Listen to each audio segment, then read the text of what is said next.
Umkhonto wesizwe kufanele ukuthi ube yiqembu eliphikisayo. Ngiyavumelana nobaba uMalema lapha kade lokho ekhuluma khona ethi ibona kufanele babe yiqembu eliphikisayo.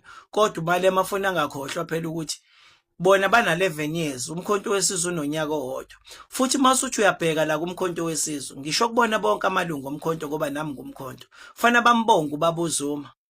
Bambonge thina ke sikwaziyo ukuthi iorganization ivuswa kanjani from storming stage iziyofika ku-adjourning stage udlulele kuye kuma strategies uku-implement ama-policies uku-implement ama-constitutions zonke lezo zinto. Noma singafundile kodwa lezo zinto senza sure ukuthi siyayifunda ngoba siyingane zamaqalo mzabalazo. Ubaba uZuma usebenzile ngokuthi alande uShivamba. Uyabona o-Secretary General kade sinabo angeke ngikhulume kambi ngabo kodwa bebengekho qualified, bebehlula ngisho ukukhuluma nemedia.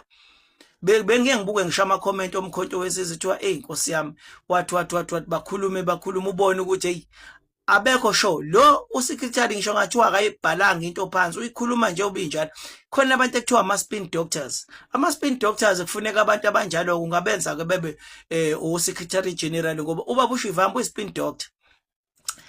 Ngeke nje uzwe ekhuluma ayishi organization vulnerable uhleze ayisikela noma ianswer engayazi kodwa une alternative answer kodwa a open ended question or a closed question akakwazi yena ukuthi izinto ezithize uzokwenza kanjani ngoba mhlawumbe uthola ukuthi bazombuza into akangayibuzanga kupresident wakhe uzobeka ianswer ezokuthi uzobuya buyele kubona kodwa engayisho director ayibeke ngenye indlela. So lo muntu uyaqualify. Ngiye ngezwe kamahebezi kuthiwa uzoye eParliament usezoyekiswa la mabe lokho behlukumezana noShivambo la. Mina ngumZulu, mina ngohamba naye, mina ngohamba la kaya khona nami ngiyakhona ngishiya phansi la emkhontweni ngoba kobe kucaca ukuthi ubaba uZuma akakhi organization uzokwakha istokfela lesi njengalesa la kwaZulu Natal inkatha. So uma efuna iorganization ezo replace iANC ifuna kube khona zonke inhlanga. Uyayizwa lonto, i-diversification la kule organization iyadingeka. Umpedi, umXhosa, umSuthu siyayibona umkhonto wesizwe ukuthi uzwa kahle eGoli uphuma number 2 njalo kuma by election. Lonto yinhleke isho ukuthi even ngisho ngathiwa ngempela uANC uyena othophayo okusho ukuthi lapha thina eGoli sizoba ukingmaker, ayikho idecision abazayithatha singekho and umkhonto ufuna ungena emandleni. Nobaba uZuma makuthi uyayilalela lento engikhulumayo baba uZuma abantu balambile abasanandaba nendaba yama-political ideology zonke lezi zinto. Yes ibalekile nengabaholi ukuthi lime kuyona kodwa khumbula ukuthi alikho iqembu lake lakhipha uANC emandleni. Wena baba uMsholozi okwenzile lokho walikhipha iqembu leANC sabona ukuthi kanti liyahluleka kunamandla amakhulu kabi futhi bayazi laba beANC ukuthi ngempela bathinta inyoka emgodini. So manje nawe ke baba abathi mangabe abantu bakho iqembu lakho ngoba uma ungasekho emhlabeni usuhambile usuphangalele ngeke uma ungangena ngumkhonto wabonakala ukuthi wenza kanjani awusophinda ungene emandleni. Badedele bangene ngo2026 balide bonke laba kade siyabazi bebekhona la emkhontweni behleli la bethumela abantu bebanika ingqwembe. Abanye babo babesho bethi thina sizele ikhundla ngabakhomba ngithi namba sebenikiwe ikhundla bayithatha ngoba umuntu uyakhohlwa nanokuthi wethini. Futhi abanye baba abahlakaniphile uyabona nje ukuthi kwakuyidomi ile hlobo nje leyazi ukuthi yenza ucansi namakhosikazi izinto eziningi ayizazi. Thina iorganization siyayazi hayi ukuthi into sikhuluma ngento esingayazi. Asisho futhi ukuthi siyafesa sifuna umsebenzi cha. Mina nje after 2029 uma kukhona umsebenzi engiwufunayo ngiyoshe kwiorganization yami mawukuthi yenza kahle umkhonto ngithi cha ngicela nami ukuthi ufesa kulesi sikhundla.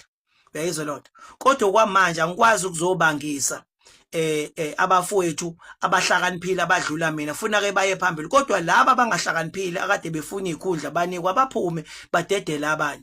Lento yokuthi ngizwile kuthiwa laba babe resignile bazobuya babo secretary general. Uma nathatha umZulu, uma nje nathatha umZulu namfaka la wabo secretary general nakhipha ubaba uShivamba koba nibulele nayiqede le organization ngoba amaZulu awakwazi ukutshela namaqiniso ashona eceleni ngaso sonke isikhathi.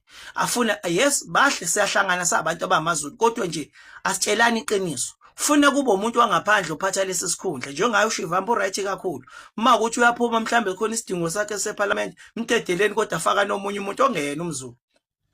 ngoba ngeke izikhule le organization isiphethwe amaZulu yonke into nje umZulu ayenzeki le nto le. Myekeni le nto eniyenzayo.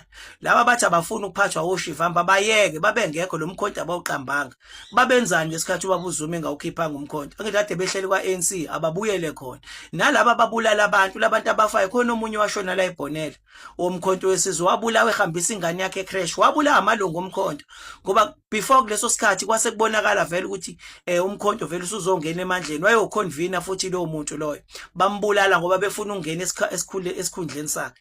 Futhi umkhonto ufuna ulwele lento ukuthi abantu abamnyama babulalane ngoba basuka nalensila le kwaKhongolose yokulamba. Noma lambana nina niyanuka nifuna ukugijima lezi imoto zenu ezitshuza amanzi nihambe ngethuthu nigqoke lokhu nje abelungu benza lezi zinto banamafemi nina nifuna ukuzongena emathendeni amathenda futhi ifuna value. Umkhonto mawufuna ukuya phambili uthando abantu ufuna uemploy abantu abaningi ungathembeli kulezi icagogo zalama company ukuthi badlala ngabantu laba bakhokhela u200 babakhokhela imali ezincane. Umkhonto ufanele ukuthi ukhatha amathenda ngo50 or 60%. Yayizwa lonto kube 40% nje wamathenda ozonikwa inkampani ezinkulu ezosapha inkampani ezincane bese kuthi umsebenzi omningi kuqashwa abantu baqashwe istate. Upapaso wayenza lento eMaritzburg wathatha abantu ababegunda ngemshini wathi abeze bezogunda wabanika indawo washo ukuthi imali la kuzoba imali engaka badivide lo mali waba empowerisha abantu kunokuthi ulethe inkampani eyodwa nje izogunda amasimba lento abayenza la esilungwini engihlala khona bagunda utshani babugundele phezulu abareki abenza ilutho lezi zinto lezi. Yabona nje umuntu azodla imali enkulu ngokugunda utshani kodwa angabe uthatha abantu bendawo umuzi nomuzi ngoba laba baqasha odadewabo no anti babo nayo yonke into. Yabona nje abantu abamnyama namanje into efanayo lezi asikwazi ukwakha amathuba omsebenzi zikwazi ukudicilela zidla igazi lomunye umuntu. Obaba uMatsepe kuphela ngoba bahlangene nabelungu abasakwazi ukuqasha umuntu bamkhokhela imali ephilayo. In fact nje sinenkinga nama foreign nationals sinenkinga nabantu abaqasha abantu ama-truck le South Africa wa drive abantu bala kodwa ukhona uANC uThuli kunini umbalula wathi uzoyilungisa lonke Minister of Transport muphi manje uthe mase ephumile lapho wathi nani ngifakelani kwa transport ngangazini mina nge-transport manje umuntu ukovotela iANC usuke ethi uvotelani kahle kufanele niyibuze nina ukuthi niyaphila nina njengabantu abamnyama noma mhlawumbe umjovo lo weCovid khonto osuyenzile emqondweni yini. Anikwazi ukuthi uZuma akenzanga lutho ama-university awu2 wakhona Moses Mabhidi iTedam lezi wayirenovate obaba uChipha Mpengezi wazi wathenga iqembu lakhe lebhola kungenxa kaZuma. Security esebenza nje security njengabo bonke abantu. Hamba nisibuke istory sakhe. Wathola itender ngo2010. Makuthiwa ubaba uZuma wakha ama-millionaires. Khulunywa ngabantu abanjayo. Abantu okwazi ukubakhomba ubabona. Ubaniko wakhiwe yileli ikhehle likhona manje. Asisho ukuthi akabuye emandleni. Kodwa leadership yakhe siyayidinga ukuthi akwazi ukuthi atshele laba bazobe bephethe. Bayeke kulokho ebesangana. Kuyimanje nje amalunga leli qembu lakhe kufanele ukuthi kube wona ashaya itotoyi kodwa abaphathi babo abahambe baye lapha enkantolo. Yabo bahambe bayobopha leli qembu eliphikisayo uma ukuthi lifaka iVT benza zonke izinto bayeke ukuthi njalo yonke into yona bayogxiba itotoyi emgaqweni. Itotoyi ayitshintshi lutho.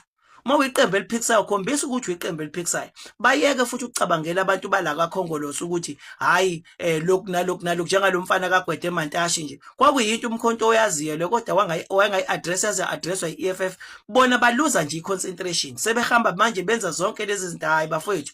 Nithe nifuna umsebenzi nathi nifuna ikhundla nenza yonke into ade niyenza la ninxova umkhonto kodwa ekugcineni manje seniyakhala nisakwazi ukwenza umsebenzi. Asikwazi kuba nabantu abanje baningi abantu emkhonteni abanama skills abacashiwe ngendlela ukuthi bagqitshwe yinina ngoba niyadubula nenza yonke into. Ake nilungiseni lento yeni ngoba thina sayibona lento yeni ukuthi i-department le ka-secretary ibibhede isinyukile manje umkhonto usunesidima uyasebenza siyawubotshwa uyasebenza kodwa kwezinye indawo ahambi kahle. Nalapha eParliament kunomfowethu waqashwa kuthiwa uDarren Kemp akanika umsebenzi wakhe enze research anike abatshela ukuthi nazi izinto ekufanele ukukhulume bahlanganise bonke banika bafaka umbono ungabe umzwanele manje kuphela ozokhuluma ufanele kwenzekeni ngoba ekugcineni kulethwa izipishi eziphinda into eyodwa ngaso sonke isikhathi bese nizohlekanisa ngeorganization. Yekeni lento yini le kaBaba uRamaphosa ade yele eRussia uyena owaganga besine BRICS thina into ekade izosisiza lento yokuboleka imali esingeke size siyikhokhe umbhedo bashilo ke vele bona betshale uDonald Trump ukuthi la izinto sobugebengu angazi ukuthi bebeyapi ngoba phela mawutshela uinvest ukuthi kunobugebengu obuningi lapha the first thing abayicabanga ukuthi baniboleka imali engeke nikwazi ukuyikhokha yokuthi bahambe baqede lobo bugebengu kusho ukuthi lamaphoyisa la wonke efuna dilizwe namasosha ukuthi umsebenzi wawo ngiyabonga.